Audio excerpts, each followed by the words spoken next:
Peoples. I'm good. You guys connected in? No, not me. The issues. You need us? Patrick needs something that your skill set can be. Oh, no, man. Outside of the family. Yeah, thank you, baby doll. Somebody else. No worries. When you have a chance.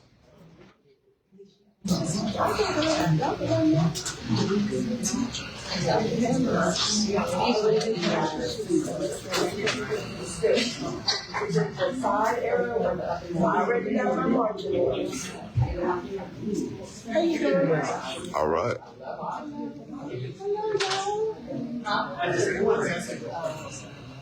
Okay, thanks. I just didn't want to sit there and. Sometimes that happens.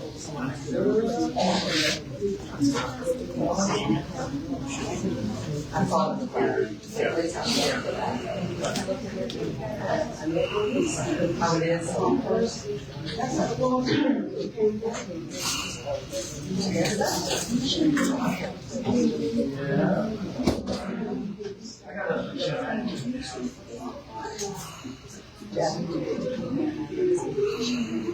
Maybe it is better. You say whatever you say. Now,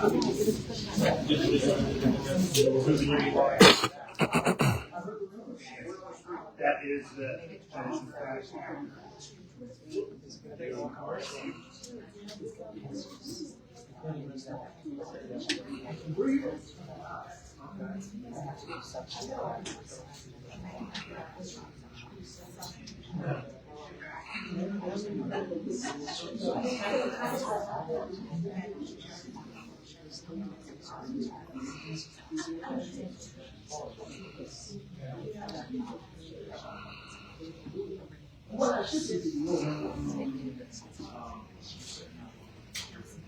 That's a lot of work.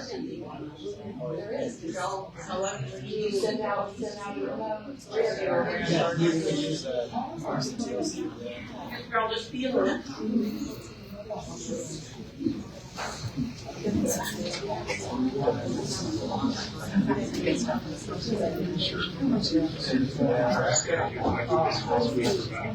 Waiting for that. Yeah. I know.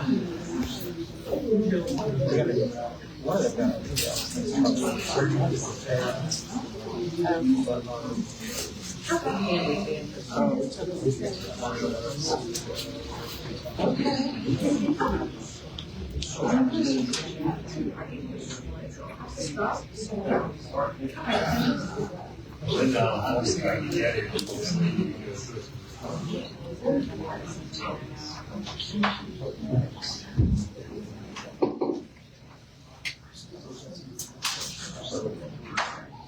Oh, yeah. Oh, that's that. That's great. Yeah. Yeah, we've gone for breakfast just because, like I said, not very busy, and it's okay for and so, you know, go to the restaurants. We're the ones that fix the replicas.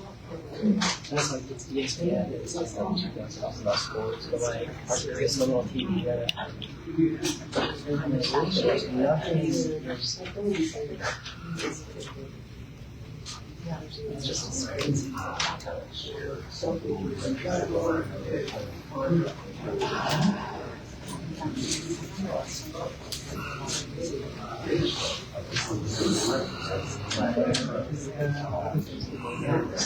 Too much more, although they love Moana, but like even doing all of that stuff.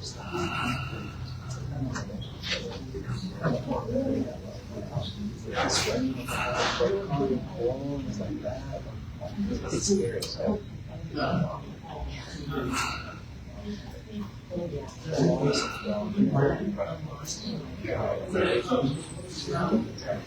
Yes.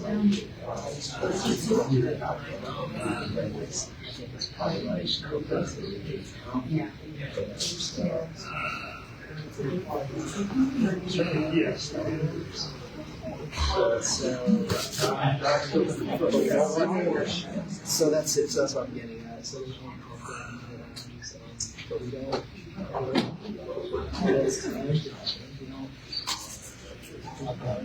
When everybody's buffet experience is Existence of guns. all right, y'all, we're going to go ahead and get going. I appreciate everybody being here. Stuart, just give you a thumbs up when we're ready, and we're going to sail this ship.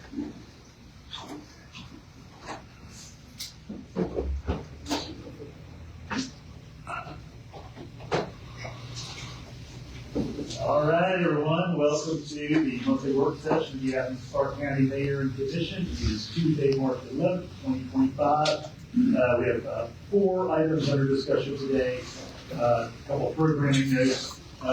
We are going to go ahead and hear our home CDBG and CDBG recommendations first.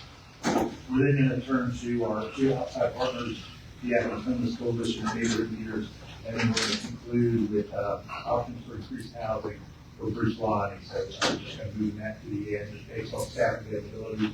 As I say, you should begin with the end in mind. So we're going to be out here before 3:15. And so just know that we're backwards planning from that time. So I'm going to go ahead and turn it over to the manager so he can introduce Director Lord and colleague Scholar.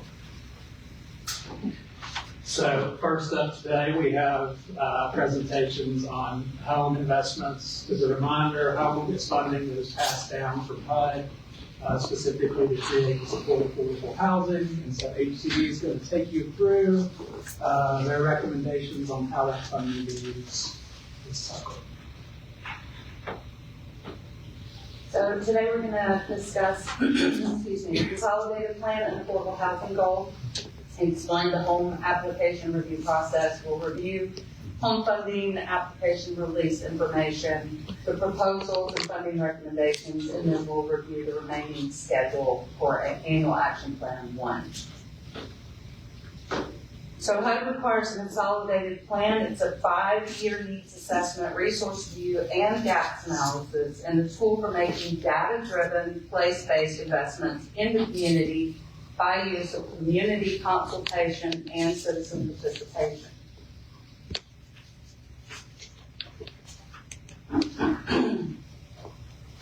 On September 3rd, the Mayor and Commission approved HCD's new consolidated plan goals for the FY26 through 30 consolidated plan. We continue to work on the full draft, and part of the consolidated plan for FY26 and 30 is this annual action plan, which is what we're presenting now. Our goals for the new consolidated plan include affordable housing, development and redevelopment, public services, economic development, and public facilities and improvements. The consolidated plan that is appropriate for home program is the first consolidated plan, which is affordable housing development and redevelopment. HCD's consolidated plan supports the safe and stable affordable housing, and we are fostering affordable housing market. Eligible home activities include homeowner development activities, which would include down payment assistance, rental development, which supports multifamily or single family, and then we have community housing development organization activities, which accounts annually per federal regulations as 15% of the annual home budget. That is considered CHODO set aside, and then another 5% for CHODO operating funds. At this time, Athens Land Trust is currently the only certified CHODO in Athens, Clark County. Could you say that again, please? Athens Land Trust is currently the only certified CHODO in Athens. Mhm. So home is different from CDBG, and first of all, it's the only federal funding that is solely dedicated to affordable housing activities and allows for affordable housing development.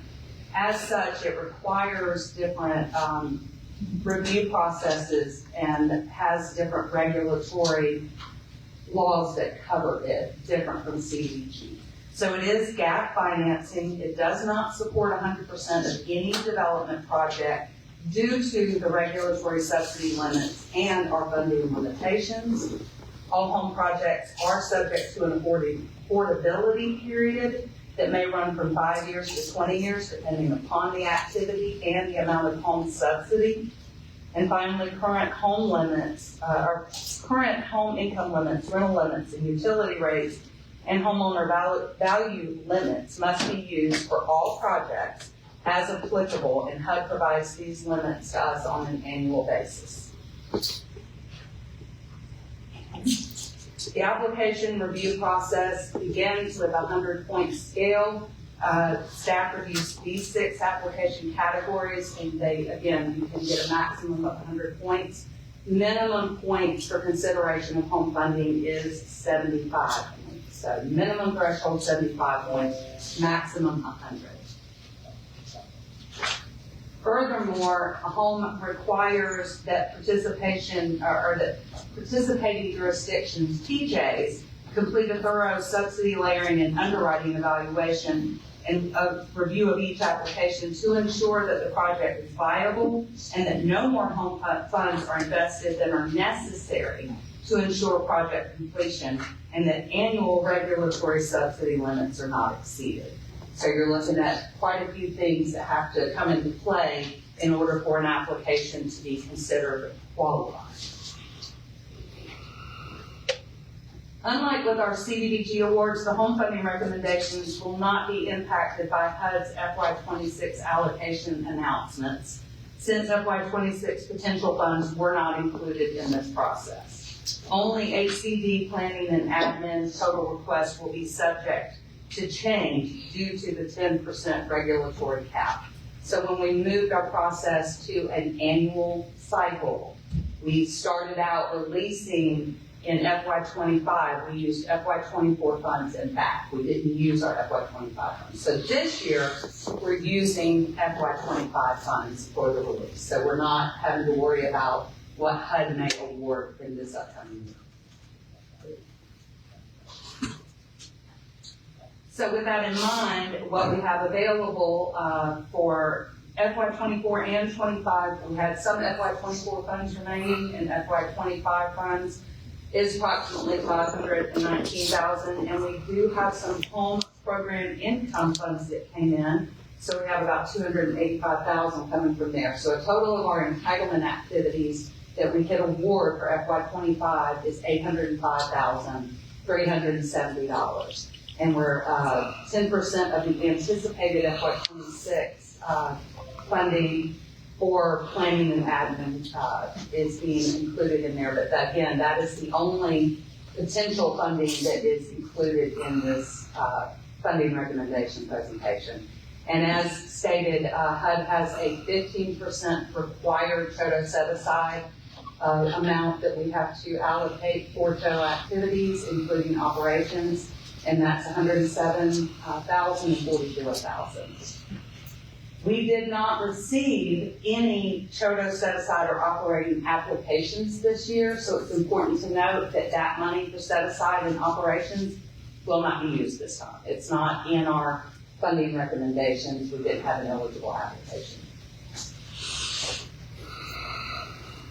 So now we can show you a quick snapshot of overall what was received.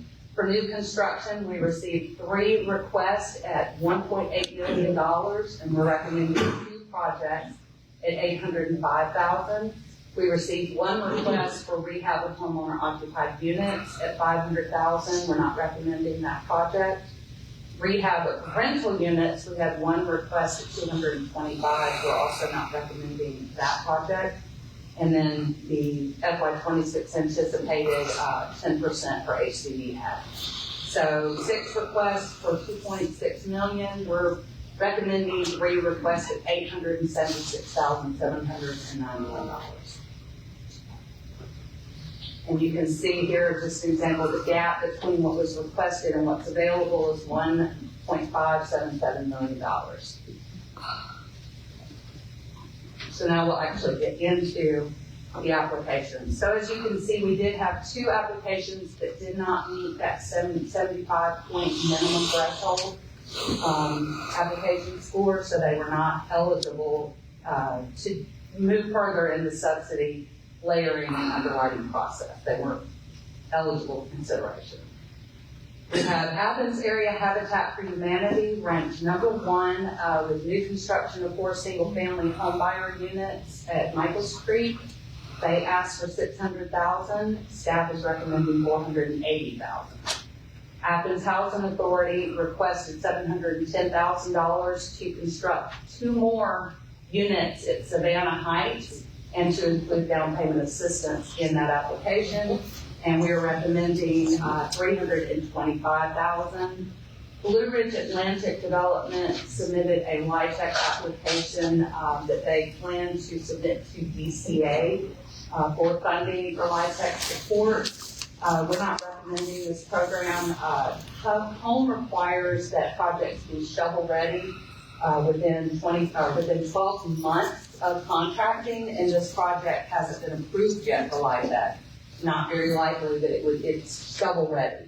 So this is one of those we'd rather them come to us after they've potentially been awarded LIHTC rather than prior to it. Let's get to the schedule. I'll ask a question. Sure. Okay, so we're at the work session. This will go in front of Mayor Commission for agenda setting consideration on April 15th. We will publish notice in Athens Banner Herald on April 20th, and we will also post the annual action plan on our website.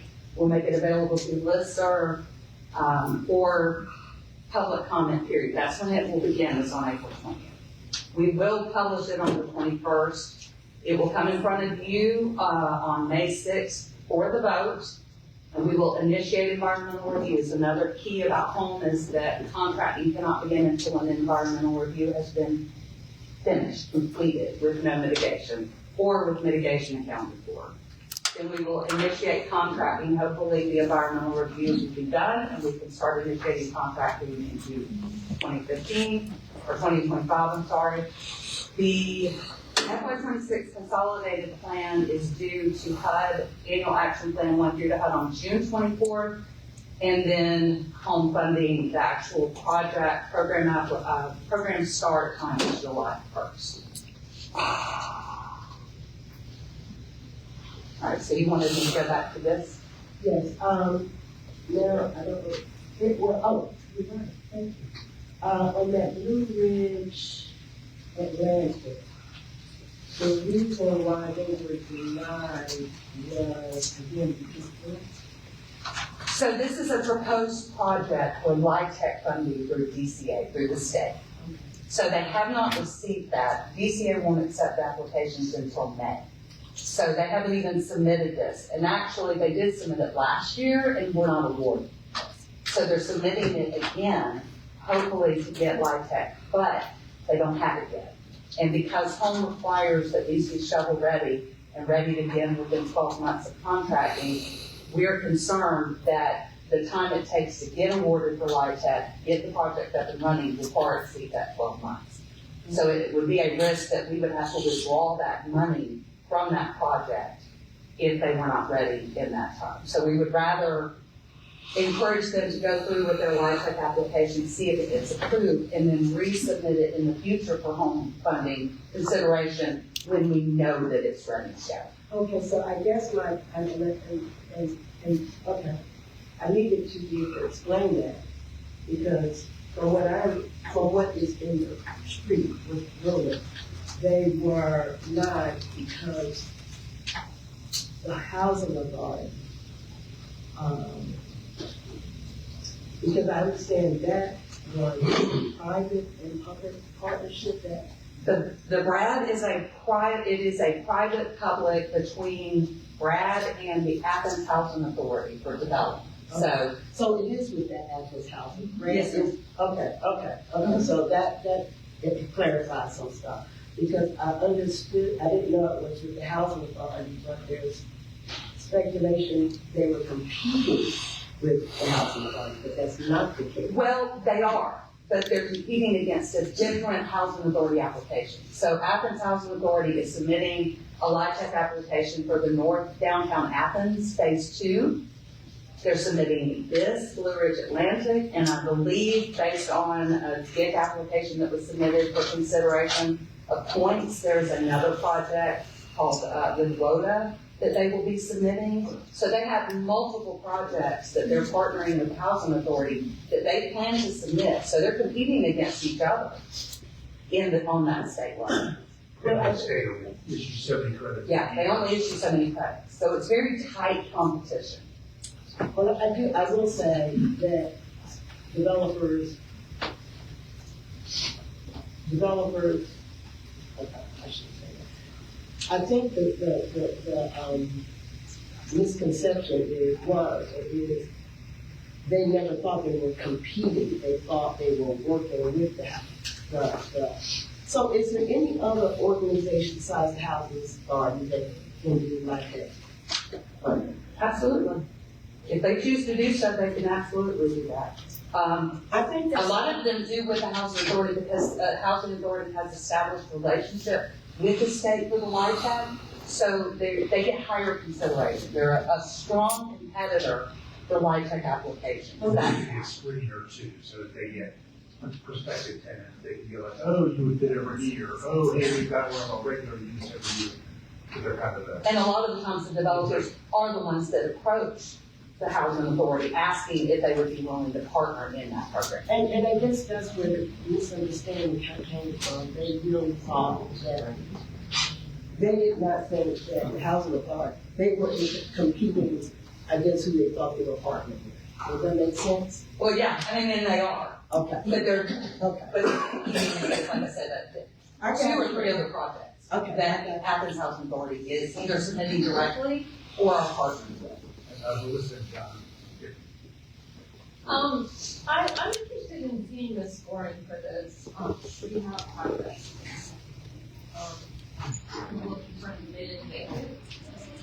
One of the primary differences between CDBG and home funding for homeowner rehab, occupied rehab, is home requires that you bring an entire house up to code. You can't just go in and pick certain aspects that you want to rehab. If you go in and you commit to doing it, you have to bring that house up to code. So even if they only allocated $80,000, if the requirement to bring it up to code is $125,000, the homeowner would have to come up with the difference, or they couldn't do the project. So They would qualify possibly for CDBG. we're recommending them for CDBG. John. Do we have an update on the projects, the status of the projects we approved for last year? Are they finished or? The Savannah Heights has not been started yet. We're having some difficulty with contracting for insurance purposes. I think we're in the final stages of that. Micah's Creek has already they're in development, it's in process. They use our home funds for infrastructure, not for actual housing development, but it's to support development in most likely these 4 houses that were recommended. So there are houses in Michael's Creek yet, or not? You No, they were using ARMA, the used money last year FY25 for infrastructure. for infrastructure. So now they're asking to use it for development. Land Trust is actually in the process of developing 2 houses. Those contracts were just recently completed, and those were actually held up because of the environmental review. Georgia SHPO went back and forth with Land Trust on repairs or replacement of different things that they could or could not do. That process took quite a while. So they're about to get started on those houses. So realistically, when something is approved, it's 2 years before the project. Possibly, yes. Home allows for 4 years, a 4-year contract period. It's anticipated that they're not going to get a home project completed within 1 year. With work beginning within 12 months of contract. Work has to begin within 12 months of contract. But they have up to 4 years to complete a project once it's delivered home. Would be helpful just to see the last few years, kind of see that stages of development. Because obviously there's an issue with affordable housing, and we're approving all this money, but we're not gonna see a dip in the project, in the inventory for 2 years. So maybe that's something we should look at, is projects that can get finished quick. Who else are light tech providers besides Athens Housing Authority? So, there's overlap here. LIHTC can be available without the Athens Housing Authority. Right. But our applications are strengthened by, and the other reason why we're seeing a lot of housing authority partnerships on LIHTC is that this body has granted pilot payments, payment in lieu of taxes, which helps the LIHTC provider to have predictability around their taxes, and there's some reduction over what that baseline would be as well. But there are LIHTC providers in Georgia that don't require, I mean, they're just for-profit entities. Can we get that information up? Or, I know that Housing Authority isn't the only light tech provider, but I think it'll help the provider to know, who else, whether we, use that information or not. Second question. Housing Authority, properties, are they, do they pay property taxes or no? They do payment in lieu of taxes. Oh, payment in lieu of Yes. taxes. And that goes into the affordable housing special revenue. Okay, can we get a copy of where that stands, like as of 12/39? How much money is in that? Yeah. Thank you. Okay. And I was gonna hold off on my question, got through the other piece, but then John sort of opened it up. So one of my concerns is, what is our plan when we talk about affordable housing? So what I like to see, if we get that, I'll relate to the manager. In the last 5 years, how many low-to-moderate homes have we built, multi-family homes have we built? I think we need to know that. And then we don't plan for workers that we need when it comes to low moderate homes. Yeah, there may be categories. We have a category for low moderate. We have a category for higher housing costs. But I don't think we have a plan. And I think, this is the third time that I've seen it and seen these. And I have not seen, especially when we do history, we built this number of low-moderate housing in this particular area. And we don't know that. I think our community needs to know, what we building, how much have we built, how much have we spent. And that way, it gives us an idea for where we're going. But right now, I don't think we know where we're going. And I'd like to have that conversation. Maybe we want to be a boss man. And to your query, Commissioner, I asked just a couple of weeks ago for the last 5 years of inventory, just so we have that from us. So I know that's important. I think that's important. But, you have? Yeah. But again, maybe we don't tell our story. Obviously, and y'all watch, our community comes to us and develop low-moderate housing in this community. So we need to know what we built. where it's located, where it's going, you know. And I don't think we know that. And if you said that, I apologize. But when people ask me, I don't know. So I think we need to tell the story about what we're doing when it comes to housing and whatever that housing looks like in this community. Well, and just to remind you, that our home funding and our CDBG funding is limited to low to moderate income housing. It can't benefit workforce housing, so it can't go above that 80%. I understand that. But again, I don't know how much we gather that though. You know, again, how many multi-unit apartments have we built based on that, on what you just suggested? I mean, any single family home, what Habitat is doing, what the Housing Authority is doing, Savannah Lakes, you know, a whole lots of vacant open. Michael's Creek, from what I understand, they're going to be putting 60+ homes for Habitat on that property. Yeah, but that's not going to be the majority of our money. I understand, but what I'm We don't saying, have near enough to do that. but what I'm saying is, again, yeah, with an inventory on where those things are. So we get the idea, and then when we tuning it from our government, we have to. I'm just my person, but I don't see a plan what's going forward and what that plan looks like for the future. Well, I've shared with the manager's office who will provide that to you. I think the president provided to the mayor. We are working on a mapping tool that you'll be able to just a storybook kind of, you pull it up on the internet and you'll be able to see where the houses are located or where the units that we've invested on money are located. And it'll include the projects that are completed. And we could put the projects that are under award that aren't completed, but that might cause some confusion, so we can figure out how best to approach that. But we are working on that storytelling piece. Michael Creek, we have definitely support. So the money that we've already allocated, and I think that was awesome, and that was for infrastructure. No, ma'am, no.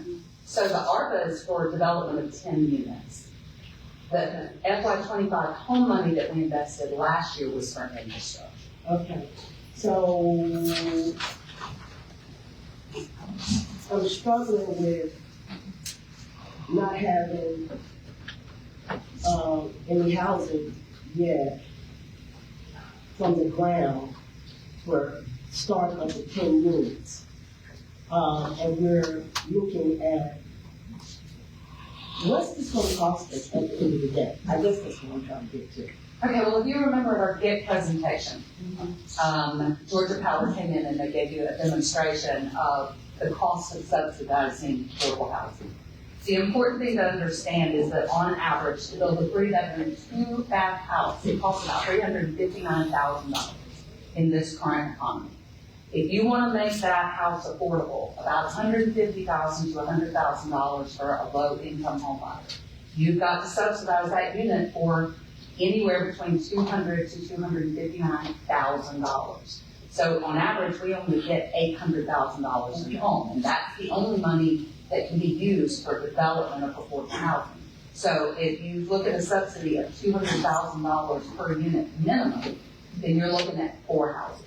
That's all we have the money at this point with the current market to help develop subsidized. And I guess that's where I'm trying to land at. You know, we should be seeing at least 4 houses if we've done some of the subsidies, even if we haven't done any of the subsidies. People are wondering why we're putting money into Michael's Creek and haven't seen anything. So that's my point there. But this is all based on subsidies. And so if we just didn't do this, could we see 4 houses at Michael's Creek? Are you the person to ask? I mean, I guess that's my point. Just to know something about the construction world, you know, what we see here, we're sort of phasing development, obviously, something like, you know, ultimately. And so as the first floor gets architecturally planned and engineered, we're lining up funding for the next one. I'm okay with that, and I agree with that. I would like to see the 4 houses, that's all I'm saying. And then we move on to the next phase. And that is what is irritating this community. So I know he's going to say we're going to jump on to CDBG, but I got another question about the pay in lieu of. I think Commissioner Taylor opened that door.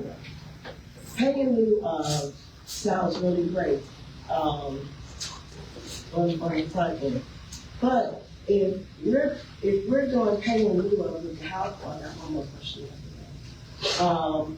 If we're doing pay in lieu of to the housing authority, then we go circle back and award them money. Where's the payment, what's the benefit of a pay in lieu? If we're taking pay in lieu, and then we award them home dollars, where's the benefit? I mean, So It's just like as different a, pots of money. as a taxing matter, because the housing authority is a public entity, much like the school system, they don't pay any taxes. Right. They don't go to unified government nor the school system any taxes. They elect to use some of their unobligated funds to deliver a payment in lieu to unified government. So really they're doing it more than their obligation is under state law. Well, again, you're also awarding them money, so it does, so Andrew's trying to explain this to me, go ahead. So keep in mind that the way we accept payment in lieu, so two prominent places would be North Downtown Athens is going to be started. Athens Flats, which you're seeing coming up by the Kroger, is one that's been approved, and then Columbia Brookside. Those all have a public-private partnership with a for-profit developer. So to your question, if you didn't do payment in lieu, and they still partnered with the housing authority, I think potentially they could maybe argue that there's no taxes at all, or it'd be very challenging. So basically it's allowing you to capture value from that for-profit side, that then this body gets to decide how they use in the community for affordable housing. I think I understand, and my last question is, this also is from Commissioner Taylor about LIHTC funding, and there are other programs that offer LIHTC funding. And I do think that is important for developers to know who those other LIHTC funders are, because if you think they're partnering, There's only one LIHTC funder, that's I the mean, state. okay, that's the state, but you That's it. say there were other. So that you would receive LIHTC funds, so there There are are private developers that receive it. many hundreds of entities that can use that. Is that what the question you asked? Yeah, but now that I hear that answer, because I don't think I got an answer part of it. Now that I hear that answer, I understand that Georgia is the state, is the LIHTC funder. Correct. Right. The recipient is by a case-by-case basis. Based on their criteria, they determine who they fund. That was not clear because it didn't sound like our private developers knew it was a state. They always think it's the Athens Housing Authority that they are. No, many of them do choose private developers approach the housing authority Right. for partnership, but they don't have to. There are plenty of developers that apply for LIHTC funding with the state that have no partnership. They're private developers that want to build multifamily housing. And so, but because of the housing authority's relationship, all of that, it strengthens a private partner, a private entity, opportunity to get funding. They give you that points on the application. If like, for example, the housing authority says they'll put money into, and don't they get points for that or something like that? Okay, that's where I'm headed. That, and a lot of the times when they partner with the housing authority, they can get more subsidized units, or they can expand the affordability period beyond the 20-year LIHTC. Okay. Melissa, Yeah, so you mentioned the, what, $6,400,000 that it costs to build a new house with infrastructure. Theoretically, that figure shrinks significantly if you're talking about acquiring a dilapidated property and bringing it up to full code. Not necessarily. Not necessarily. We had several projects that were funded with homes that were rehab of an existing property for home buyers, and it cost about $200,000 plus to do that. So there's a difference, but it's not as significant as you would think. all right, we can continue.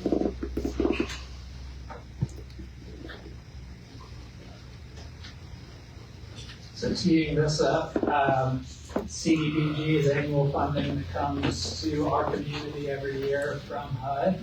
Similar to home, there is a competitive community process in which proposals are submitted to Athens Clark County for how that funding could be subgranted in the community. HCD will walk you through what those recommendations are for this particular fund. Okay, similarly, I'll do just a quick sketch of the comp plan goals because we've already gone through those. A little bit more comprehensive for CDBG. We'll review available CDBG funding, discuss the application review process, look at proposals and funding recommendations, and then review the final schedule for annual action plan 1. So again, as discussed with the home, we have a required 5-year plan that we submit to HUD. We are working on consolidating finishing our new FY26 230 consolidated plan for submission to HUD due to delays of funding allocation. We have been given an extension where typically we would have to submit the comp plan by May 17th. We now have till June 24th to submit that plan. And again, this body approved the FY26 through 30 consolidated plan goals, and essentially what these goals will do will drive what projects we will fund for the next 5 years. This helps us focus what activities we will accept applications for in the upcoming year. So again, our number 1 goal is affordable housing development and redevelopment. Our number 2 goal is public services. Our number 3 goal is economic development. And our number 4 goal is public facilities and improvements. So the consolidated plan requires participation in agreement or process.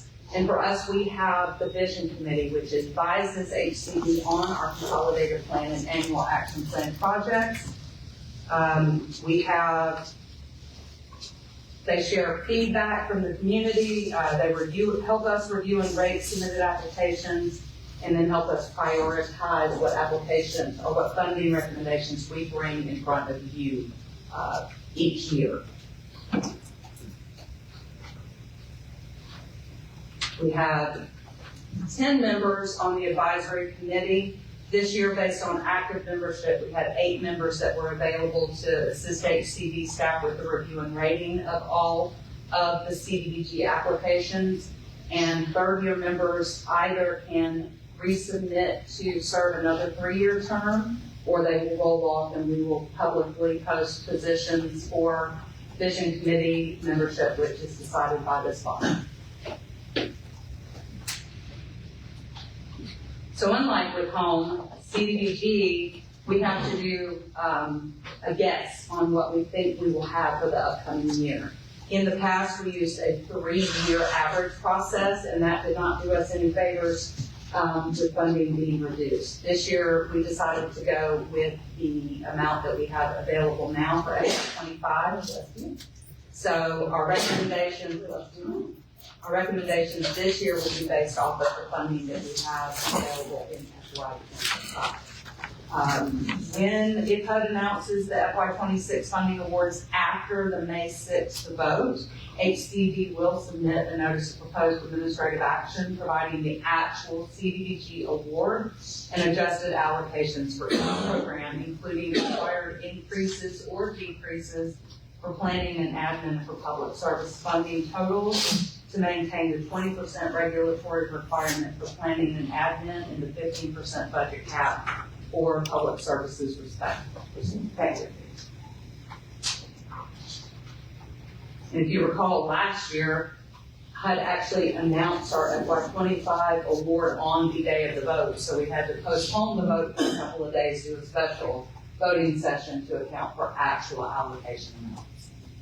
I don't know if that will happen again this year or not. So CDBG funding for the past 5 years does include a 15% regulatory cap allocation for public service activities, an annual regulatory cap of 20% for planning and admin support, and which means the remaining 65% can be allocated for affordable housing, economic development, and public facilities and improvement projects. with an emphasis on affordable housing activities since it's our #1 goal. Any unexpended CDBG funds that were formerly available have been allocated to FY25 CDBG projects, zeroing out all of our former reallocation funding. So in other words, we went into this process for our funding recommendations with the exact amount available, no funding for reallocation available. In other words, if we were to get less money awarded for FY26 from HUD, we will have no choice but to reduce all of the awards because we have no other funding to supplement the original recommendation. We're hopeful that does not happen. And just to give you a little background on beneficiaries, CDBG funding for the past 5 years includes, lost my place, my apologies. Total annual percentage of LMI beneficiaries assisted with CDBG must be 70% or more. Annually, we have served 93 to 100% of beneficiaries at 80% or below, and the largest number served, 67% overall, have been at 30% or below area median income.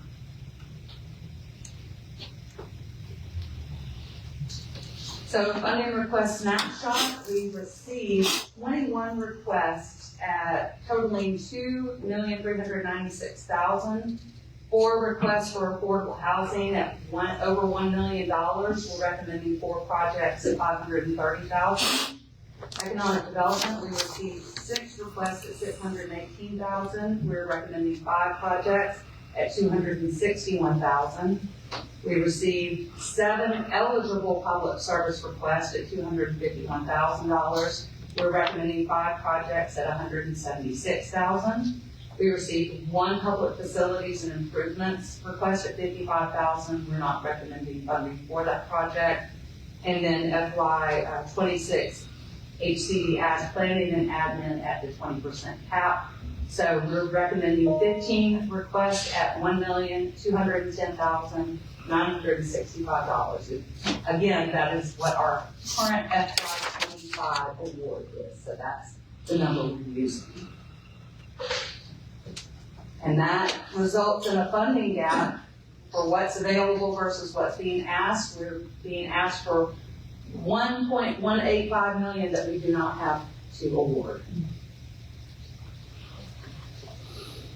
Just to be clear on this, based on what we said last year when we were voting, we're not going to be actually voting on this till we know how much money comes out. Is that correct? No, ma'am, you vote because we don't have a choice but to get our consolidated plan in, whether the award is been announced or not. No, I mean the consolidated plan with the actual funding, because I am, looking here with the Department of Housing and Urban Development and the kind of cuts, there's some, 50% of its workforce and such. So there is a chance that we could end up having a whole lot less. Yes, ma'am. And you have to vote on what we think we may have, what we hope we will have. We will have to submit it to HUD in our consolidated plan. And then if it changes, if it's less, we will have to do a substantial amendment to that plan to account for the actual award amount. And unfortunately, we don't have a choice. We can't delay the process because the submission dates are regulatory. So sometimes we'll see 5 or 10% variance between what was approved by the body and what ultimately. It's part of the agenda item that administratively we reduce everything by the same percentage. So the amendment would just be amended, if that's the case. Okay. It would account for the change. We would hope to get an increase. If we got an increase, then you would see an increase, recommended increase on all of the actual recommended projects. Right. But if it's a decrease, if we have to take the public services down to the 15% cap, we have to take the admin down to the 20%, and then we would have to reduce the remaining based on whatever the difference is between what we awarded or what we recommended and what we have. And for transparency, once we get a notion of where the funds is gonna be, because it's not gonna come before us to vote on the amended document, can there be like an announcement? And my eyes are closed just so I can get my words out.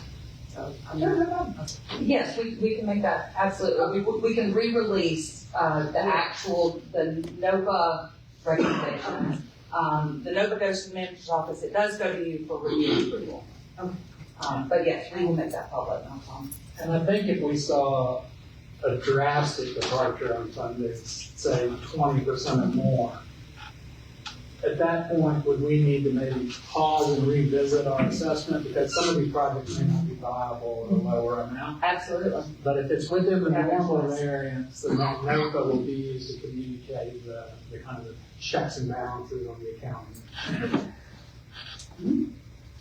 Okay, so, as stated, the application process, each application has the potential to earn 140 points. Staff accounts for 100 points, and our vision committee application counts for 40. So the total combined points will determine the ranking of each application. And again, these are for the 4 eligible funding categories: affordable housing, which is our #1 priority, service, 15% cap, economic development, and then public facilities and improvements. And now we will get into our recommendations. So for affordable housing, our #1 goal, total scores reflect, again, HCD staff and vision committee combined scores for each application. Athens Area Habitat for Humanity ranked #1 for their homeowner occupied rehab and their Renew Athens homeownership program, which is home buyer rehab. Project, they requested $175,000, staff is recommending $140,000.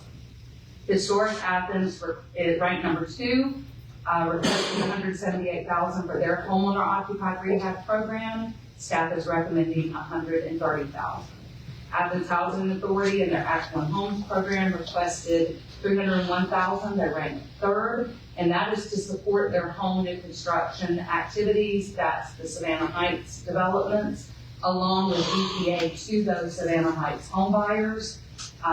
We are recommending $130,000, and Athens Land Trust ranked 4th for their affordable housing program. That is also in support of new construction at Dublin Street and Hawthorne Extension developments, including down payment assistance.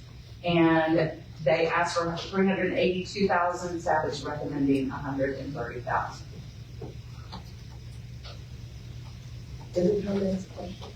Let's get through the whole bit then.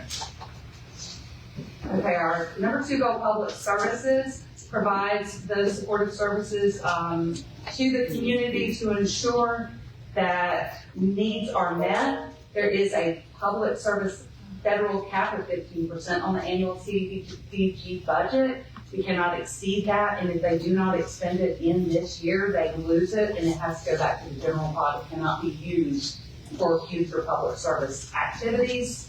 And for the FY26 competition, we maintained the $30,000 minimum request, and we maintained the 25% cash match requirement, my apologies. So we received 7 eligible public service projects, placing ranking #1, Family Promise of Athens for their Family Promise Shelter Program. Supports homelessness, which is actually our #1 strategy for public service. They requested $36,700, staff is recommending $36,700. Sparrow's Nest to support, again, strategy #1 under the public service activity homelessness, to provide supportive services at their day center. They are requesting $40,125, staff is recommending $40,125.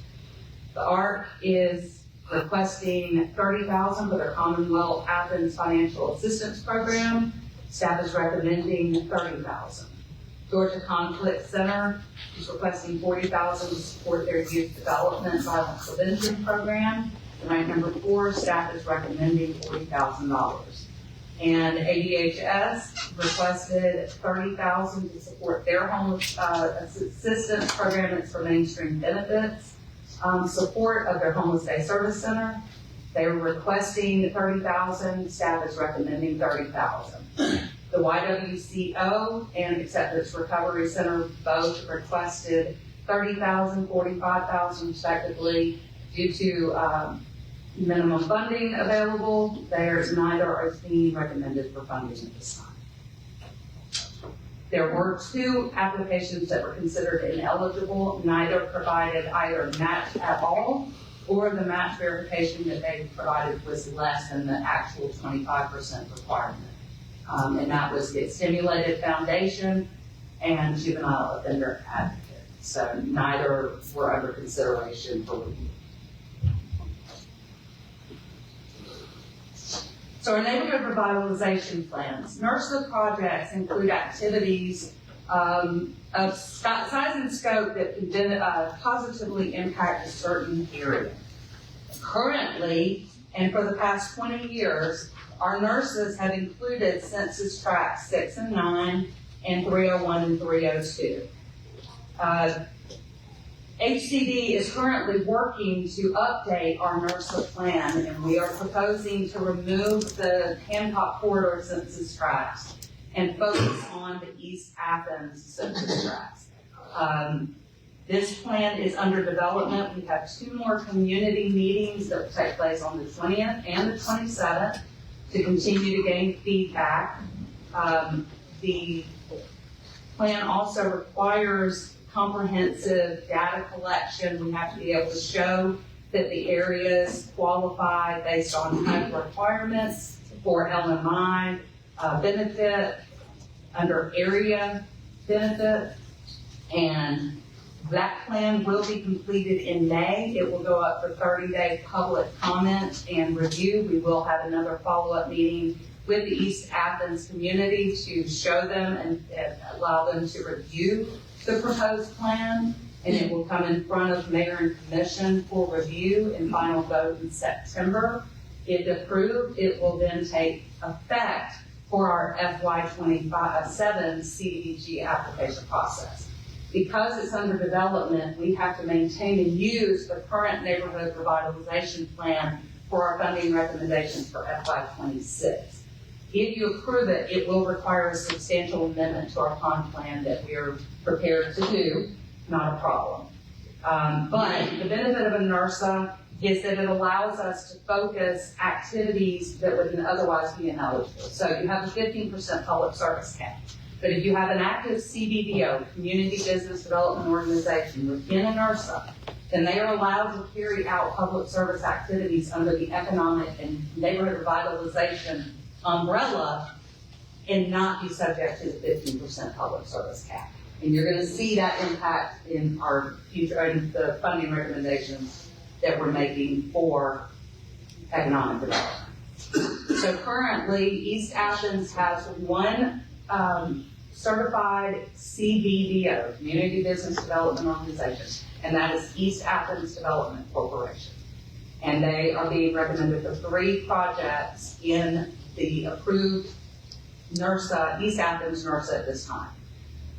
So ranked number 1 is East Athens Development Corporation in partnership with Innovative Healthcare Institute to carry out medical certification and job placement activities. They rank number 1. They requested $150,000. Staff is recommending $103,000. Goodwill of North Georgia is ranked number 2 for their micro-enterprise Good Biz program. They provide micro-enterprise support to new and existing businesses, and micro-enterprise is defined as 5 people or less, 5 staff or less. They asked for $64,410. Staff is recommending $50,947. East Athens Development Corporation is requesting $50,000 for their Youth Economic Development Program. Again, this is a public service being carried out by a CBDO. They're asking for $50,000. We are recommending $30,000. East Athens Development Corporation is also requesting $50,000 for their Bridging the Gap Job Coaching Program. Again, a public service managed by a CBDO in a NRSA. We are recommending $30,000. Athens Land Trust is requesting $191,848 for their Grow Your Business Micro Enterprise Program. Staff is recommending $48,000, and we received an application from Upwards Care Inc. for their Boost program, which is a micro enterprise program, they requested $112,000. We are not recommending any funding for this program.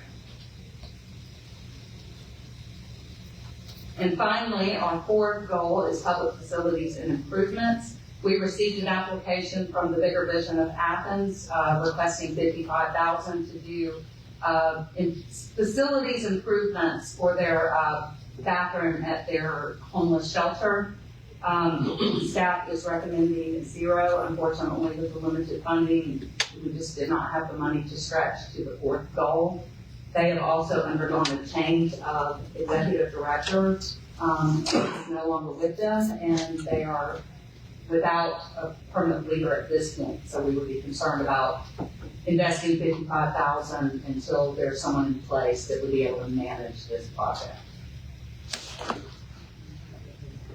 And then, again, the annual action plan schedule. Our funding recommendations will go in front of the Mayor Commission.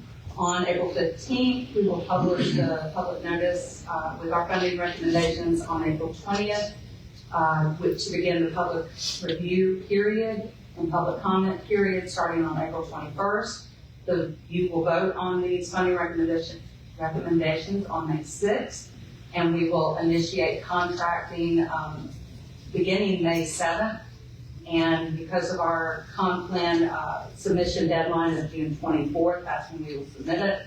And then the funding will begin, the programs will begin July 1st, 2025. Any CDBG questions before we move on to the community program?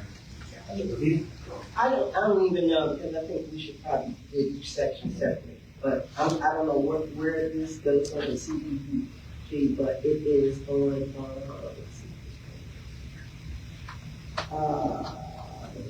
it's under the affordable housing request plan recommendation. And it is, and my question is about the Athens Habitat brushes with kindness. Mm-hmm. And what is AMI homeowner?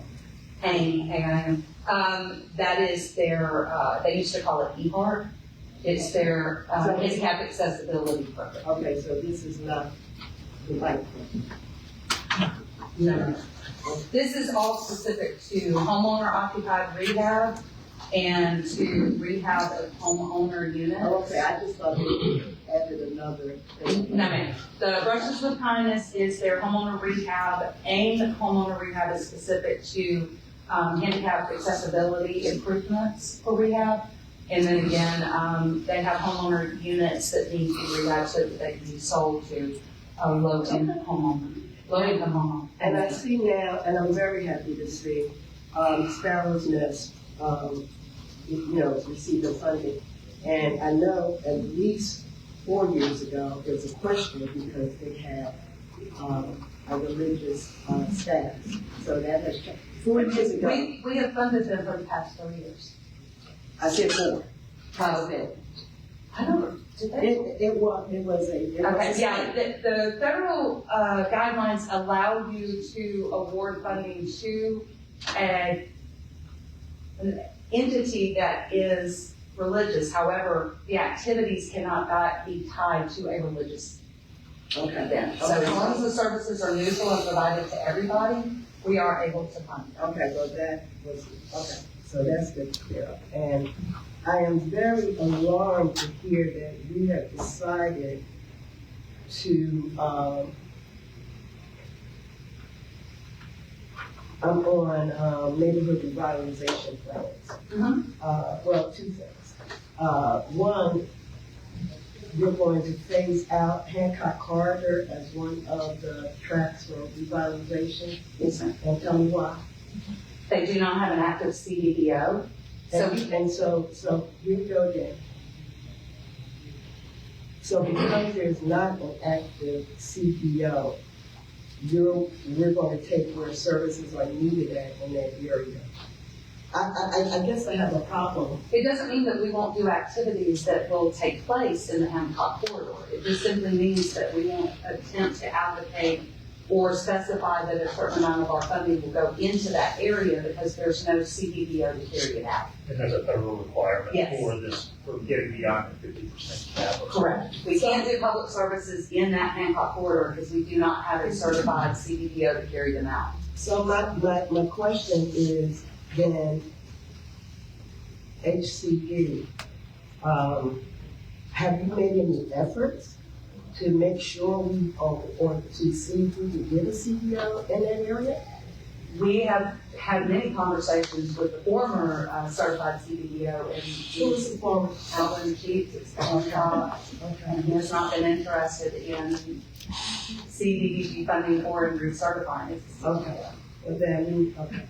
And then the other question, for our listeners, could you say what NARSA stands for? NERSA, Neighborhood Revitalization Strategy Area. And my last, so my question now is, the input that you are talking that needs to accompany this report that you're developing, the meetings that were held at East Athens earlier this week, or last week, whatever it was that the input session then? No, we had 6 focus group meetings. So we were trying to get feedback generally from business owners, community agencies, religious leaders, education leaders. So we were doing 6, we did 6 focus group meetings. And now we have 2 more community meetings on the 20th and the 27th. And I guess my thought is, here, these meetings were set up, but I don't think nobody really understood at this meeting. There was some miscommunication on what the intent was for the meeting. That turned out to be pretty rough, because I think people came in there, first of all, they didn't know what they were coming to. And now this has gotten swirled around with your project, not your project, the project of Design and Peace Project. We have no connection to that. And it is causing some real confusion in the community. And I went to one of them at the last minute, in the call, and nobody knew why they were there. Well, because the focus groups were not meant for the general public. We had very specific attendants that we invited who were either a pastor at a church or they owned a business in East Athens. So those focus groups weren't intended for the general public. The 2 meetings on the 20th and the 27th are the ones that are for residents and for anyone in East Athens that wants to attend and provide that feedback. And well, that already really just ask, do we have a published agenda for those, just so that folks can understand? For the, Yes. yeah, we have minutes from the focus group to compare. If I might, 2 areas of reflection about nursery development. So first, I want to go on record. The nurses will be what this body approves them to be, as long as they're legal with the HUD requirements. So there will be no changes from what this body has already previously approved about 20 years ago, unless you all say, yes, make these changes. And they will be informed by community input and more recent analysis of how land and economic activity and people are interacting in the space. As I look at it, there's been 2 areas where we could do better. One, to your point, Commissioner, we probably could have primed the pump a little better. Could have worked with communications and shared information a little clearer ahead of time. And I know from my brief time working in this space, it's hard to divorce the language of HUD, who beats us over the head with regulations, and just talk to people. And talk to people not like we're HUD. Then the second thing is a reflection on the manager's office, which is, I knew that the NERSA discussion was coming forward. I didn't read the room, if you will. I didn't think to update you all. And that really is a reflection, A, on my own shortcomings, and B, just the overall staffing of the manager's office. It's one of those things that as you have more people focused on fewer functions, you're more likely to get this information and not be caught off guard. But certainly, I'm willing to catch you all off guard. We could do better with I'm still trying to figure it out, and what, and I'm going back to what this lawyer said, that there's 2 more meetings. And from the meeting that I went to, I was wondering why commissioners didn't have wasn't a focus group. And I understand, based on the facilitator, we were going to do it in another group, but the group is saying is not the same thing. So half the commissioners don't even know what we're talking about. And we're the ones who have to vote. I would not have known if I didn't get a call.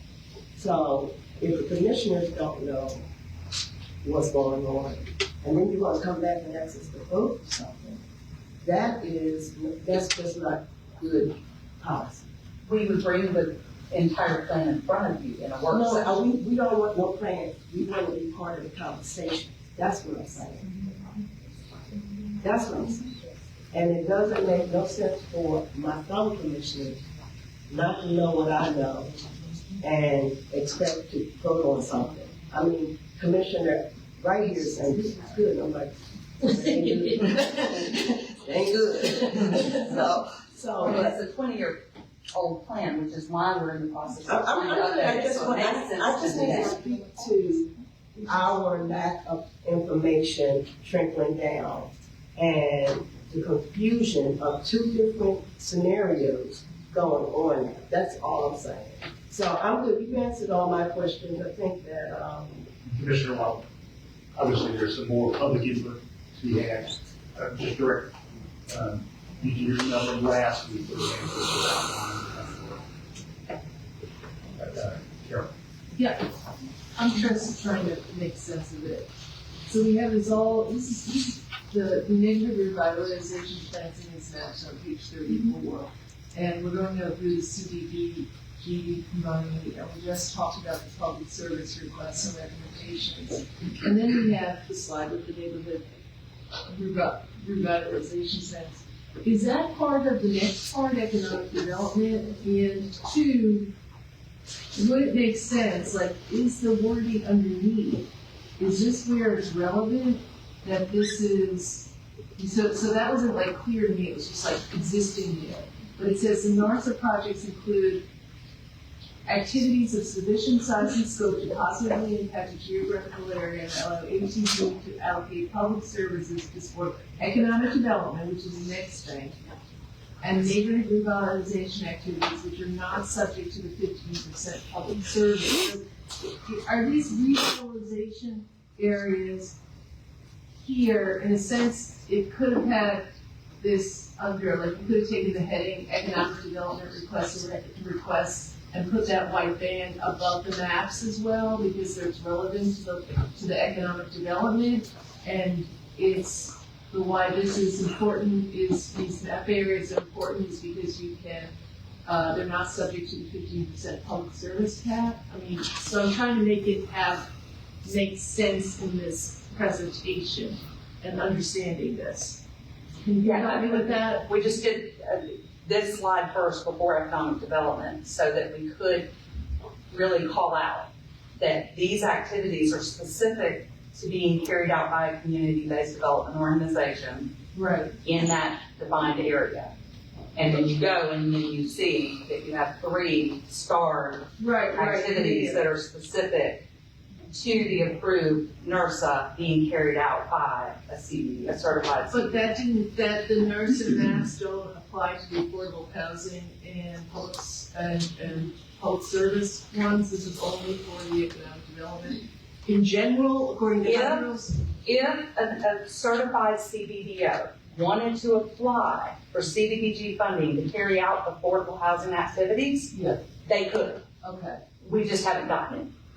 But so in answer to you, yes, the NERSA could include affordable housing activities, public facilities activities. But we haven't received anything from the CBDO in the East Athens NERSA asking for money for anything except economic development activities. And those are the only organizations that can get, the CBDOs are the only ones who can get, that are not subject to the 15% bonus. Yes. Okay. Yep. But this could have been in the other areas as well, if there had been recommendations from, I guess, these guys. Yeah, CBDO can actually carry out, they're the only entity that can carry out development of affordable housing with CDBG. They're the only ones. And that is a part of the nursing plan. We have not received any of those types of applications, so we can't recommend that type of activity because it's not in front of us. But if they were to apply for it, it would be an eligible activity because this established nursing. Melissa next. Yeah, so, Ovia kind of asked some of my concerns about the Hancock corridor, no longer being in your and y'all answered those, with the, I guess, the one CBDO organization is no longer concerned about the. Would it be possible for another organization to step up and get certified?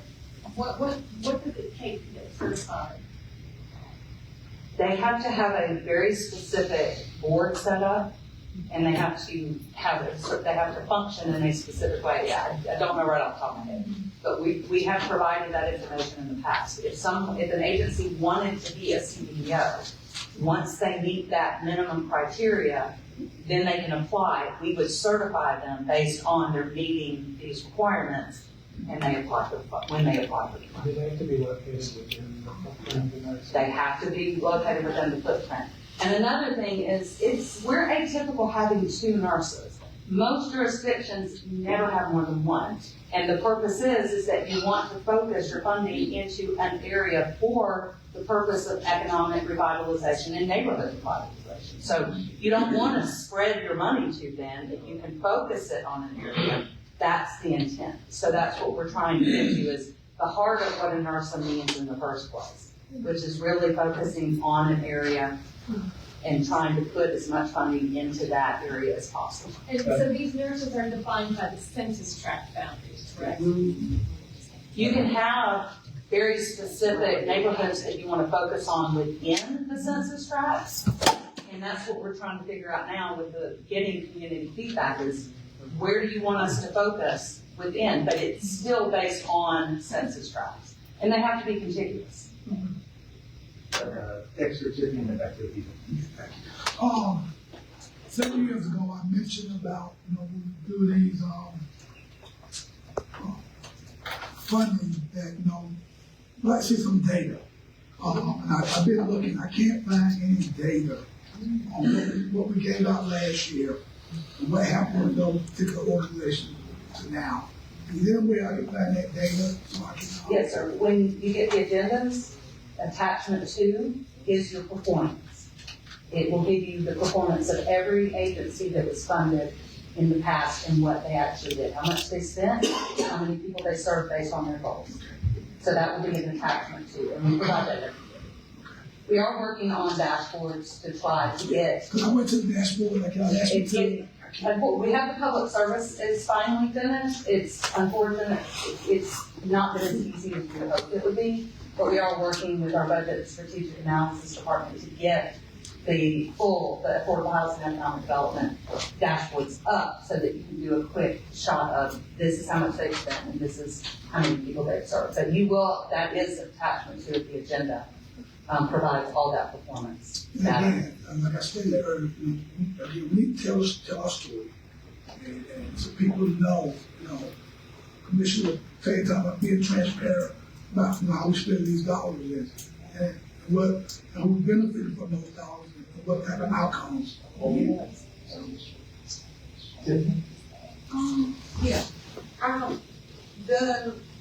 The mainstream specialist, mainstream benefit specialist, is that a position for the organization?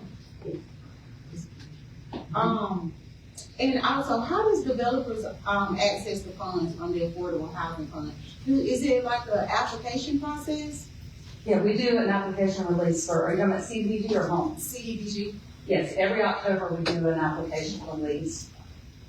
That was one question. And those are due around December 1st. They're due in the late November, and then we start the evaluation process. And then we always bring that in front of you anytime between February and March.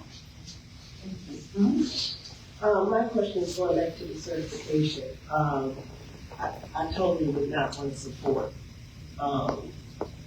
leaving handouts, whatever that looks like.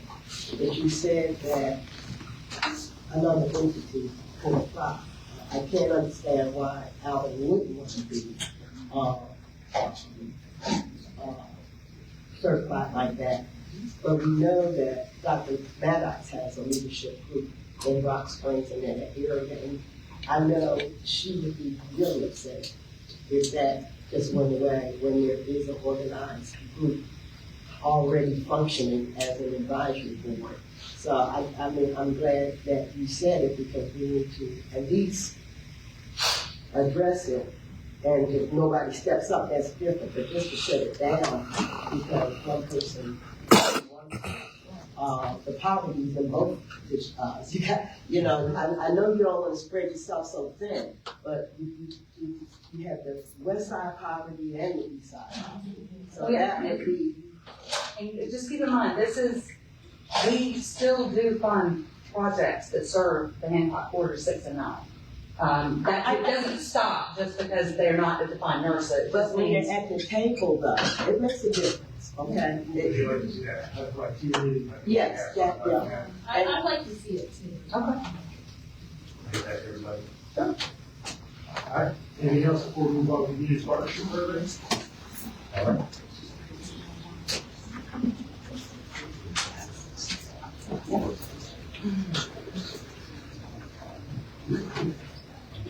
So, if you all recall, in our prior budgets, we used to have agency funding. And over time, that started to go to various agencies that were nonprofits and not quasi-government for very honorable purposes. But it wasn't always there wasn't equal access, equal opportunity, and transparency around those decisions. And so a couple of years ago, you all set forth a change, which was the community partnership program. So this is the recommendation for award of potential general fund dollars for work in the community. HCD will update you on that. Thank you, Andrew. So again, this is a relatively new program, so I'm going to walk you through the inception of the Community Partnership Program, or CPP as we lovingly call it. Explain to you how the Vision Committee reviewed all the applications and ultimately presented the proposals for funding requests. So, as Andrew said, this is a relatively new program. The discussion started in early 2023 when this body was discussing the FY24 budget. The manager's office proposed this new concept of the CPP program to you all, with the idea of providing general funds grants to eligible community partners that were essentially doing activities in support of the HCD strategic plan. And again, the competitive process piece of it is pretty important there. In December of 23, this body approved the program process and sort of the concept piece for FY25 budget year and beyond. In May of 24, you all awarded funding to 13 agencies totaling almost $900,000. And then as part of the FY25 budget process, you allocated about $1 million to general funds that would count towards FY26 CPP. So that's the amount of money that we've been sort of playing with there. Now, a lot of the eligible activities for CPP do overlap slightly with what you just heard Melinda talk about with CDBG, but it's, again, very specific to what the ACC strategic plan is trying to do. Specifically, under community services, we have neighborhood revitalization activities, poverty reduction, economic strength activities, intervention and prevention. And on the homelessness side of things, we've got case management activities as being eligible. There's a caveat for any agency applying for that specific category. They have to assist with the annual point-in-time count and be an active member of a Happy Homeless Coalition. Those are the only activities that are eligible for CPP funding. The Vision Committee plays a much bigger role in this process than they do with CDBG. In fact, it is Vision Committee that reviews every single application, ranks every application, and ultimately comes up with the funding recommendations I'm here to present to you. HCD staff, we are there in a supportive capacity, guiding them through the process, answering questions, making sure that everything we receive is actually legible to begin with. This year we had 7 members of the division committee actually participating in this process. They also follow a pretty strict rating criteria, much like the other funding sources. It is a possible 100 points.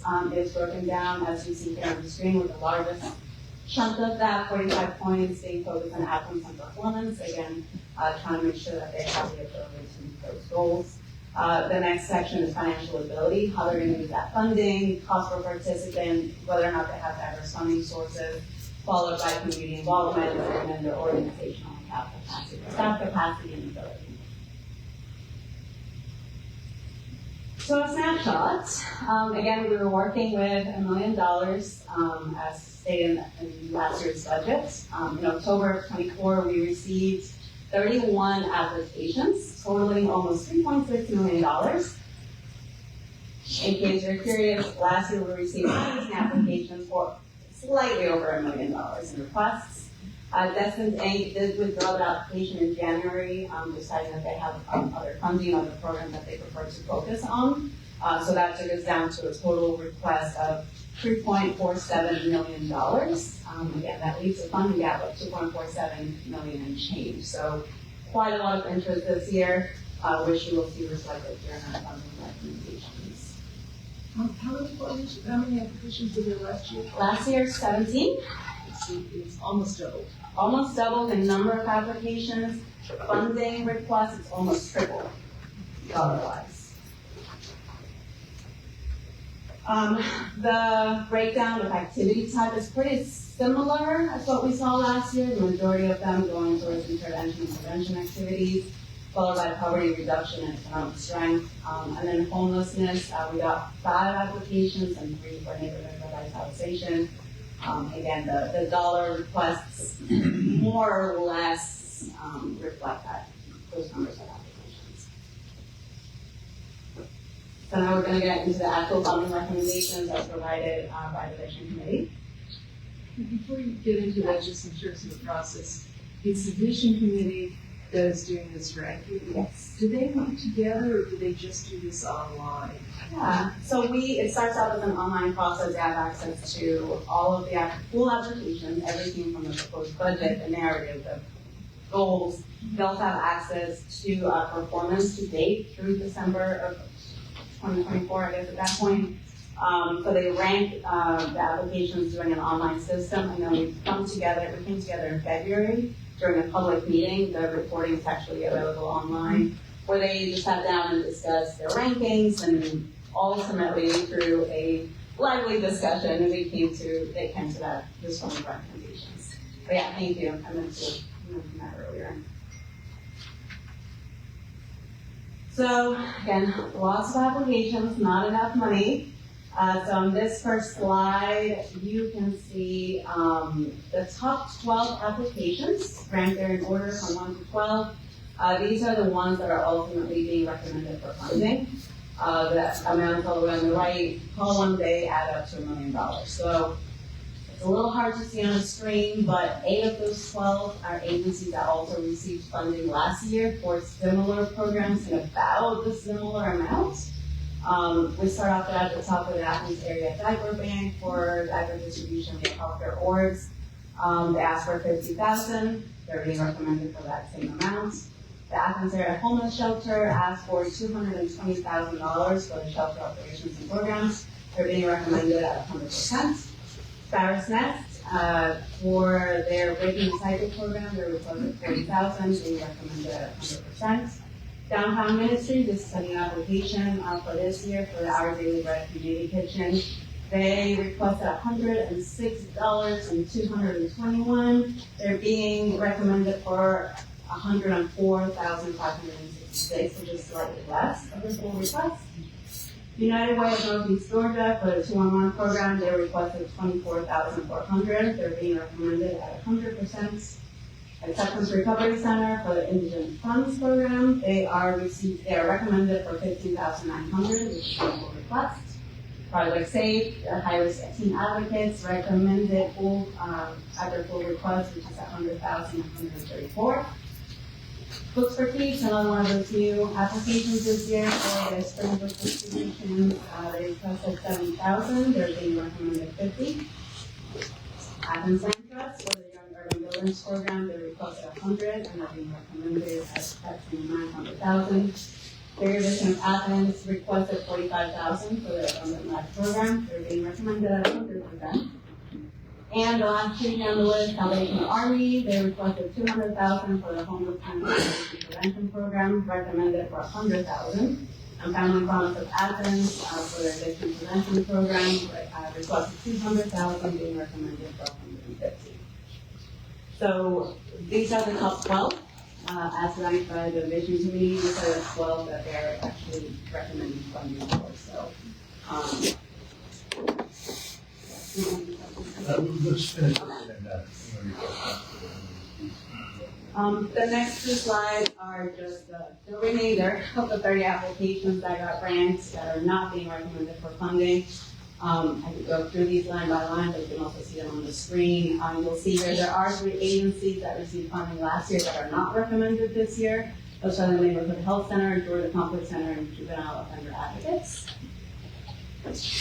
And then the last slide is again those sort of the bottom of the list, if you will. You can see here that Envision Athens was ranked number 23 out of 30 and not being recommended for funding. You can see that all the way at the bottom, Destiny Inc.'s application was not scored because they withdrew their application before scoring actually began in earnest. So lots of conversation this year. Our CPP voting schedule is so basically a month ahead of CDBG and home. We are here today on March 11th for the session.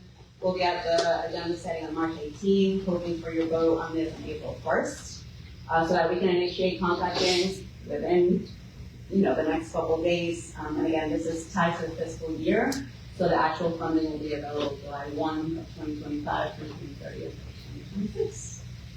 And with that, happy to answer any questions. Yes, thank you. At the last vision meeting, the group is all discussing the program. There's only programs no idea. There are a lot in here, yes. Staff only serves in the facilitating capacity. If they want us to pull up an application to give them the information that's provided in the application, we'll do that. But we have nothing to do with the conversation as far as who to consider and how much to consider funding. Would it be too much? I know y'all do this. You get these applications and get data or information on all those who apply? You want summaries? Yeah. That's going to be attachment to the agenda. Thank you. If you want anything else, just let us know. But yeah, that is, we always give you summaries and performance tables in attachment 2. Dexter, Carol, Dexter, Via, Carol, Melissa. Thank you, Mayor. So, just curious, you had 3, look at the application, had 3 that did not make the cut that made previously. What was different? I mean, do something change within the application request where these organizations did not get? What was different? What's different? Honestly, the amount of competition was a big difference. Again, last year we got 17 applications. We funded 13. This year we got 30 applications. Only 12 are being recommended. The application itself stayed the same. We did make some tweaks to the wording of some questions just to make it clearer and easier for agencies, but nothing changed other than just a number of applicants. Well, then last year, some of the awardees were CDO based. It wasn't actually funding recommendations from the vision committee. They were CDOs from this body. And so we still have that ability now? Always. Yeah. Okay. So, I mean, and I understand about the competition, but I guess when you're grading, I guess. So again, the grading, this this formula, if you will, this rating criteria remained the same Right. this year from last year. Of course, the composition, if you will, of the vision committee, there were some changes between members because they were getting through these boards. So that is another difference that could have impacted it. I think it's really just the amount of applications we received. I will note that several of the agencies that applied this year were actually graduates of the Cultivating Nonprofit Capacity in Athens program, or nonprofit capacity. So we're really excited to see them out there. So again, I think that's part of what HCD has been tasked to do, to really reach out to the small agencies, empower them, and kind of give them that comprehensive technical assistance to apply. So I think that also drove up the number of applications, which is what we wanted to see, right? So how many, have gone through the program that did apply? Did I miss that? PNC Athens, it's in my notes. It was 4 or 5 of them. I can tell you right now. Juvenile offender advocate. Encourage her, Destin got pulled out, chief social services. And I'm sorry if I'm forgetting one of you. Y'all are watching. And Georgia Complex Center was also, very active in that program. So 5 and farm neighborhood. So I think this is really for the commission. To me, I did not really support this. I'll just go on record, and I go with the majority and wish it well. I'm not going to bad mouth it. But when we come up with new projects like this, we should have a lot of information going along. This should have been a pilot program that we should have evaluated as commissioners. Now to come back and have to budget this, because people think, that, once you fund it, that's it.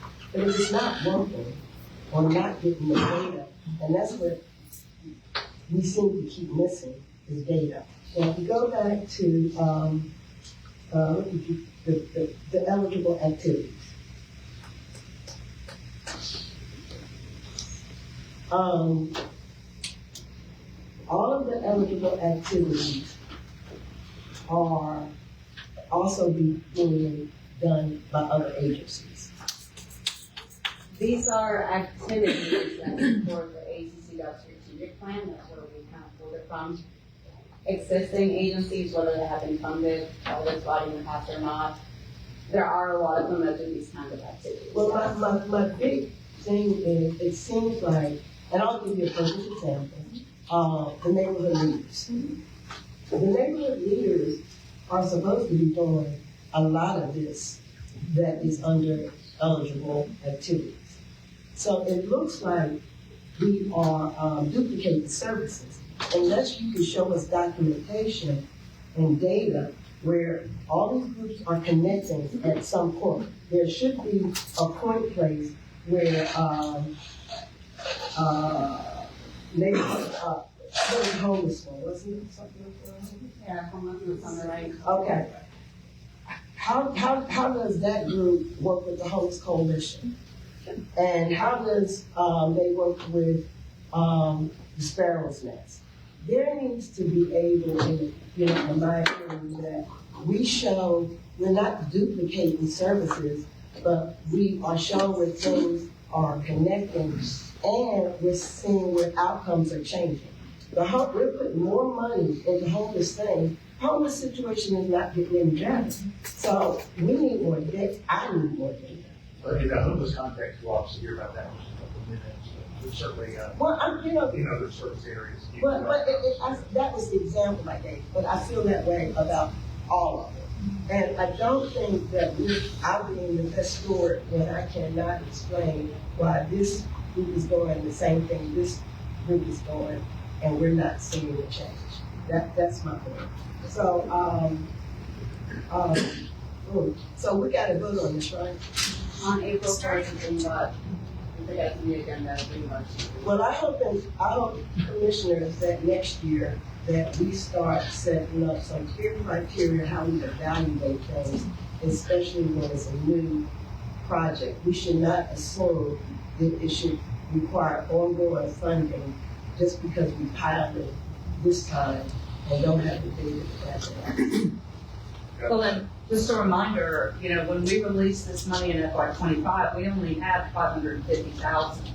It was through CDO that it was increased to 875,000 for FY '25, and then additional money committed for FY '26 to bring it up to $1 million. So, well, like I said, at one of those CEOs, I support it, and I still support it, and I see they're not getting funded, so I'll do another CEO this time.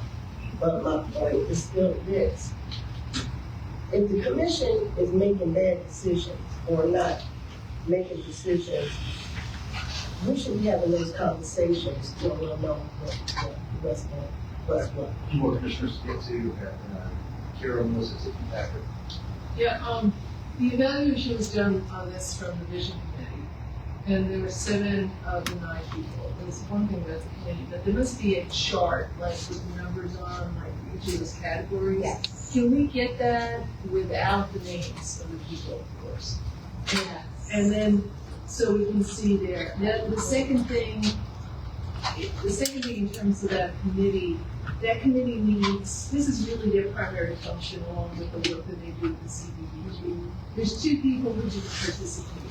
Is there, do we have anything with, I assume, this is, if the people who didn't participate, I would assume with some exceptions, maybe someone has some medical emergency that comes up. But unless that, it would seem that if someone is on their first year or the second year, that should be a reason for not continuing if they weren't able to do this. Because this is a big responsibility, and that is 7 people.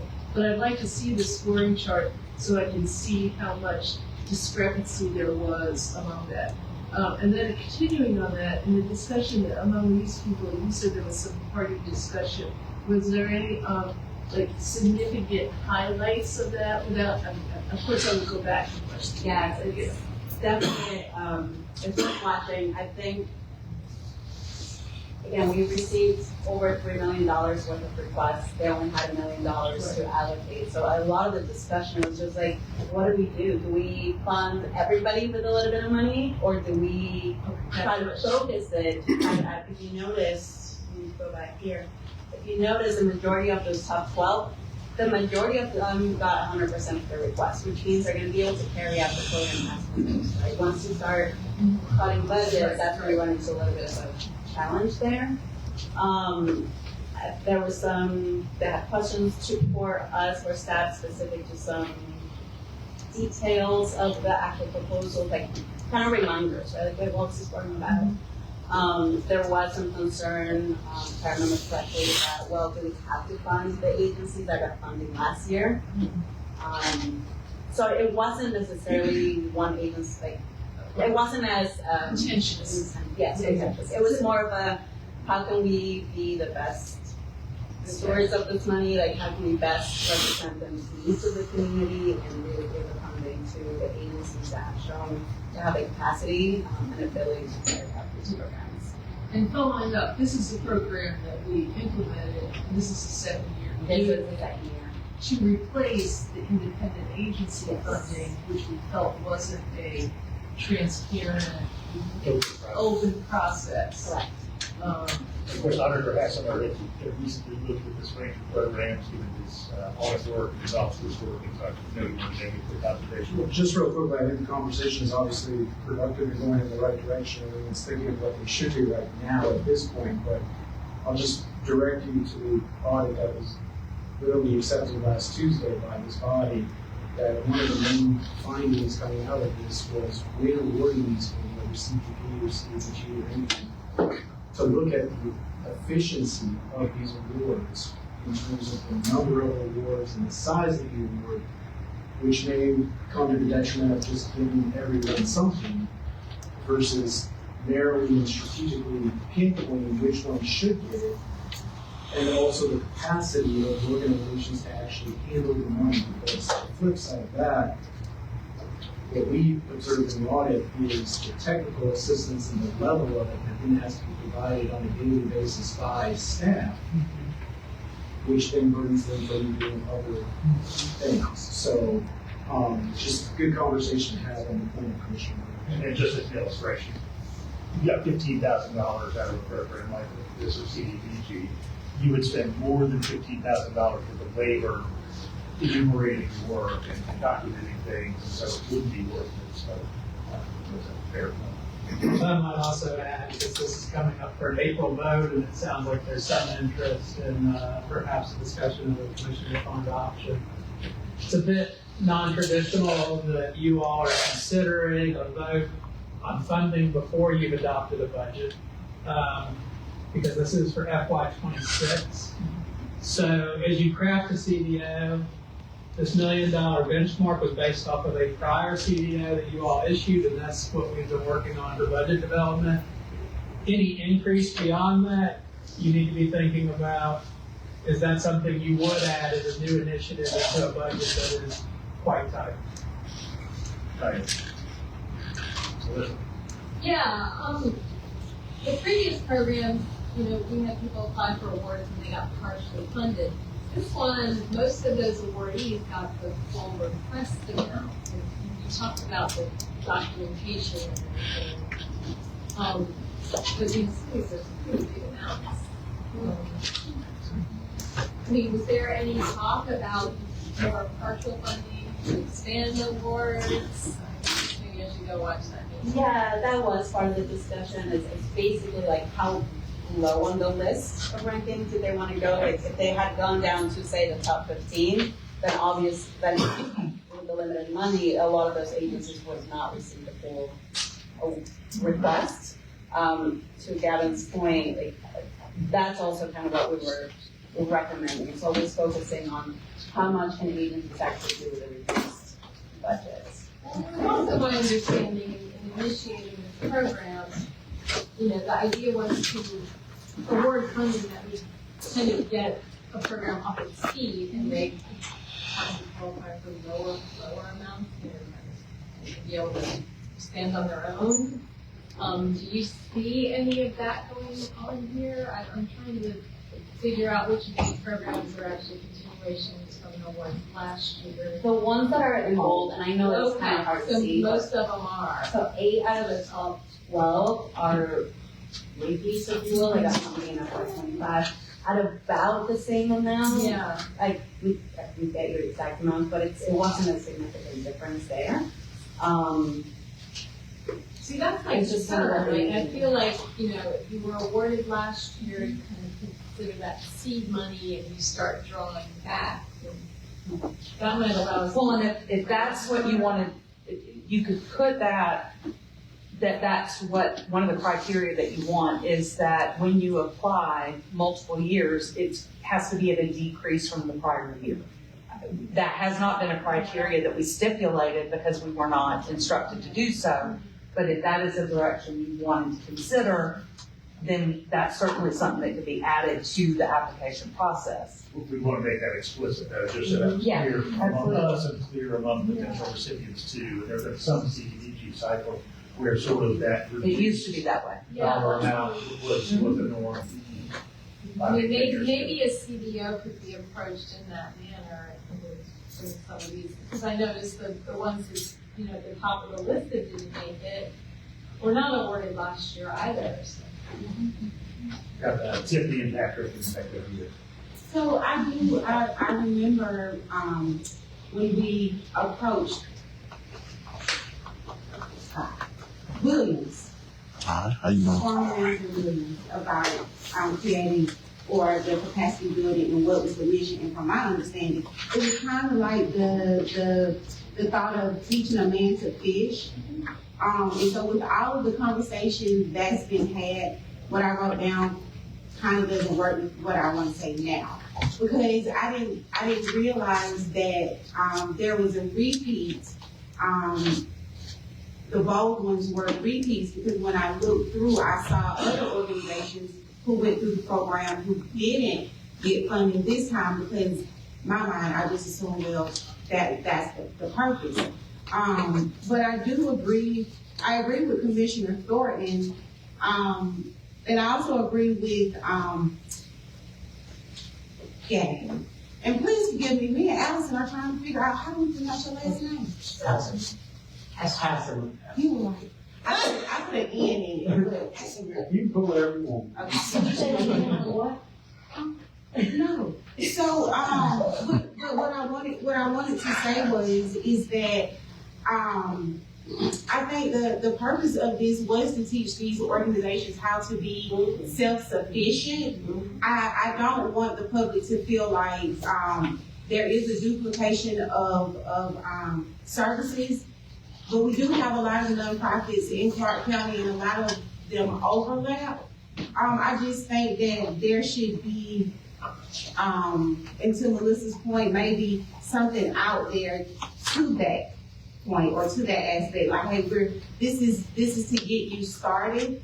Commissioner, I want to stop for a second, because I just want to make sure there's no confusion between this and a separate capacity building program that's not CPP.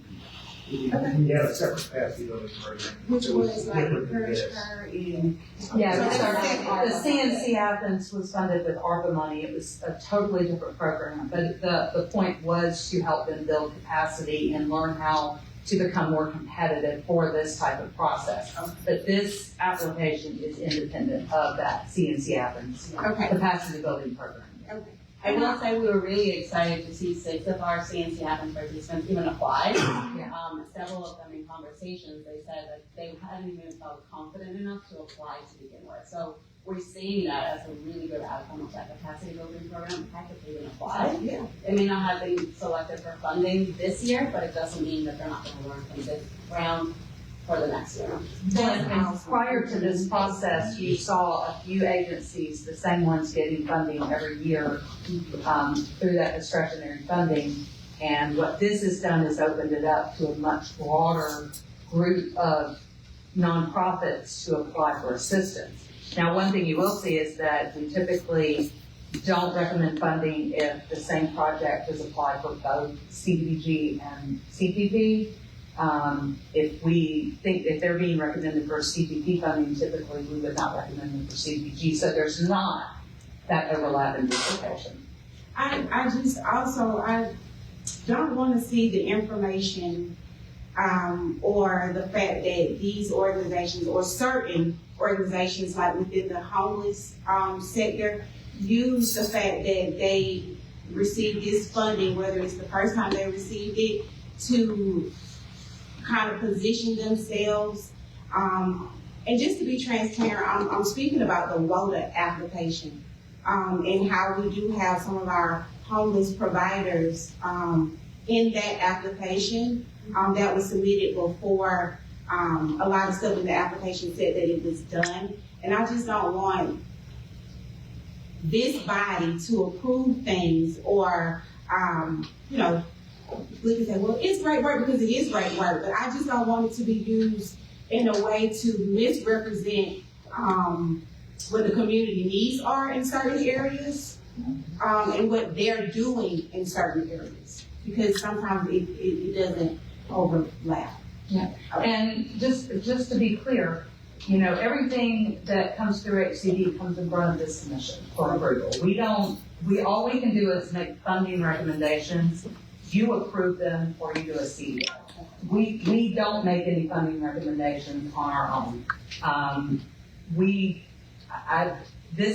That one specific project I went on record, we did not hear about that project until it came to the GIT committee to be considered for the GIT point.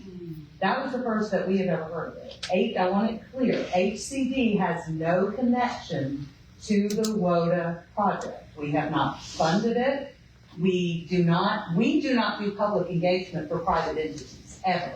We only do public engagement for our activities.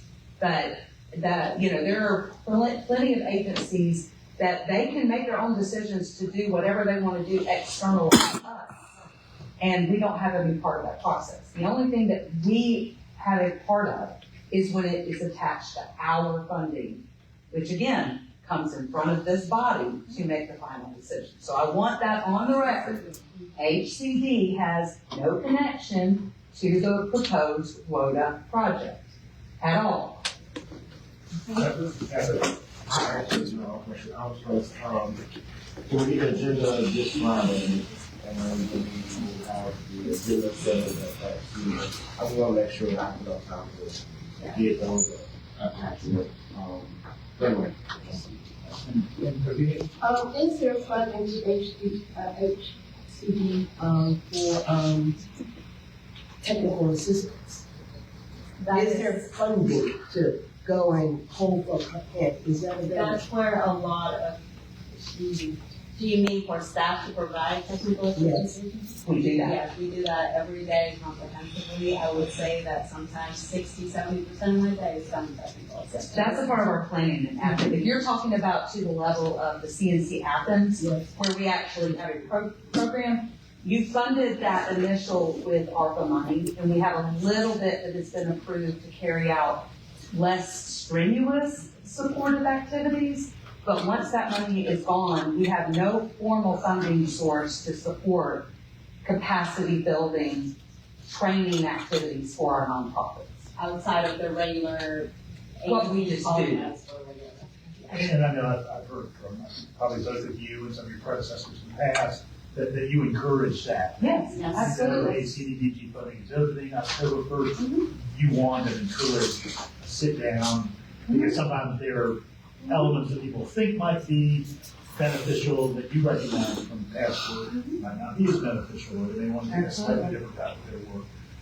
I would really like to start, with the community folks that are giving up their time, to evaluate, applications, to make sure that, or encourage them to look at data.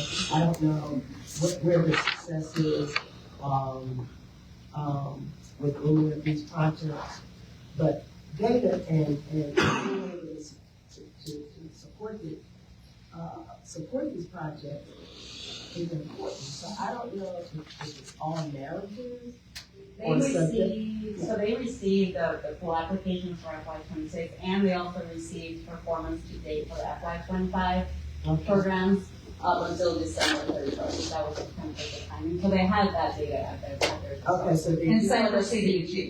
They are provided, if that agency was funded in the past, they get past performance documentation, so that they are basic, because that's part of their actual review process is past performance. So yes, they do get that. It's actually, I was looking for just to follow up on that, because it's actually 45% is supposed to be based on outcomes and performance. So hopefully they're basing that on something. Yes. If it was someone who was awarded in the past, if they received funding before, then we're able to provide them with up-to-date performance information. But you do have a lot of those applications, there was no performance data to give them. They had to provide their own based on programs they're already operating, But they still- because we had no history to provide. But they still have to provide something. Yes, they have to provide. All right. Appreciate it, everyone. Thank you so very much. All right. Does anybody need just a quick break? All right, so let's take literally 5 minutes and then we'll be back in our seats quarter after, and we'll hear from some of the school districts that are annual update.